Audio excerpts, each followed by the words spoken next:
Soccer moms were talking about Mike Tyson. Mike Tyson was the number 5.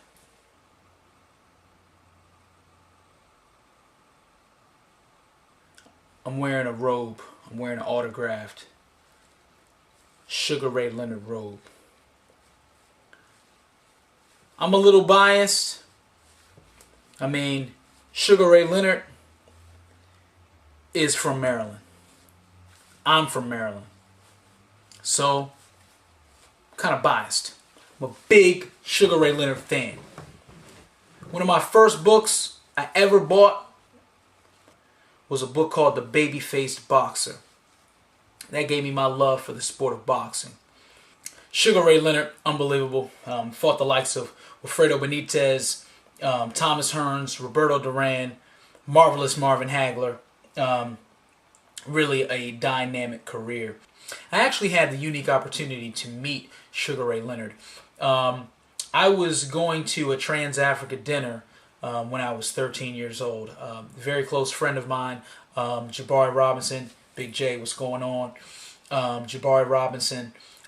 His father, Randall Robinson, is a philanthropist as well as the former director of a nonprofit organization called Trans-Africa, now ran by Danny Glover.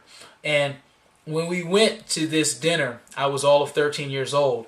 I had the opportunity of sitting literally right next to Sugar Ray Leonard. I remember this because I'm 13 years old and we're the same size.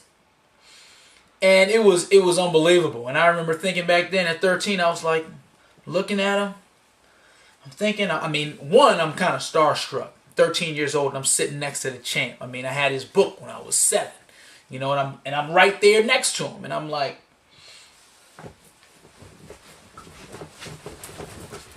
I think I can take him. Number 4. Yeah. Rocky Marciano. Make no mistake.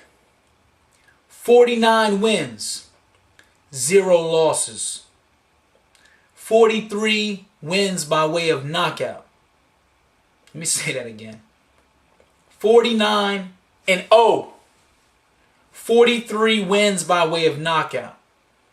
And to this day, Rocco Francis Marciano remains the only undefeated heavyweight in the history of boxing.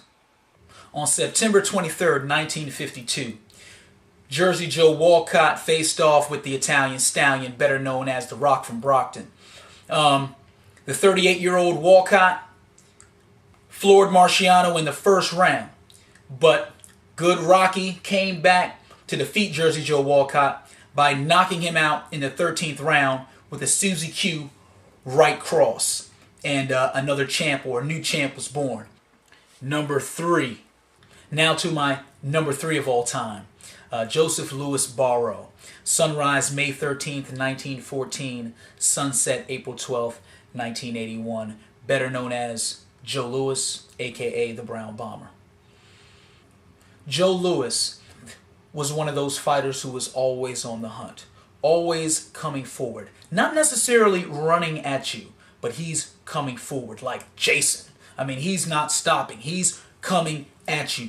And every time he's throwing heat. Okay? He's throwing heat. So one of the things about Joe Louis that we have to remember, Ring Magazine has him down as their number 1 puncher of all time. Number 1 puncher. So we know the Brown Bomber. He's called the Brown Bomber for a reason. He's got heavy hands. Okay? Also, one of the things that's special about Joe Louis is the first African American to ever reach the status of a national hero in the eyes of most Americans. And there's many, many reasons why. One of the reasons not talked about so much is that he is the first African American to really push past the color barrier for golf. And he integrated the sport at a PGA event in 1952. The Brown Bomber was one of the first athletes to really unify black and white America. during World War II, you had what was going on in Germany. You had Nazi Germany under the shadow of Hitler, and you had this young African American star in the sport of boxing, and at the same time, in Nazi Germany, you had Max Schmeling, who was a national hero, and he became even more of a national hero once he defeated Joe Louis in their first bout. When he defeated Joe Louis, that was perfect for Nazi Germany. Why? Because it continued to solidify the Nazi doctrine that the Aryan race was the superior race on planet Earth. And by beating Joe Louis, that made Max Schmeling a national hero in Nazi Germany. To drive home the point on how important Joe Louis was at the time, after his defeat in 1936, a rematch was scheduled, and that rematch happened in 1938. A few weeks before the fight, Franklin D. Roosevelt invited the Brown Bomber to the White House and basically told Joe, "We need your hands to represent America, and we need your hands to defeat Nazi Germany." So he had the weight of America on his shoulders for that fight.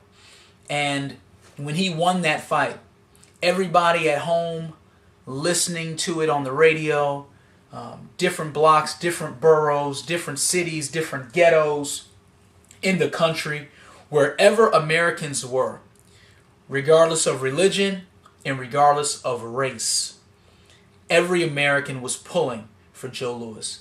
And some of you might ask, why is Joe Louis ahead of Rocky Marciano when Marciano beat Joe Louis? He was old. He was old. That's why. You don't like it? Start your own show. Number 2.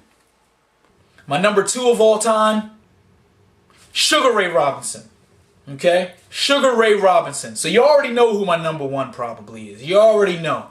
Come on, I hear the boos. I hear the boos. I hear the boos. I don't care. Born as Walker Smith Jr. on May 3rd, 1921 and sunset April 12th, 1989. By many, he is called the greatest fighter of all times. Ray Robinson dominated the welterweight and middleweight divisions during his era. And he is actually the reason why we have the pound for pound category. 175 wins.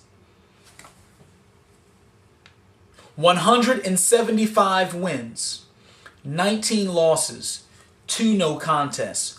108 wins by knockout. Holy smokes.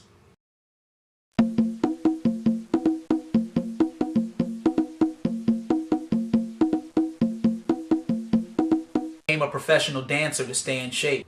Sugar Ray Robinson was a smooth dude. After winning his 2nd world title, he embarked on a European tour in a flamingo pink Cadillac.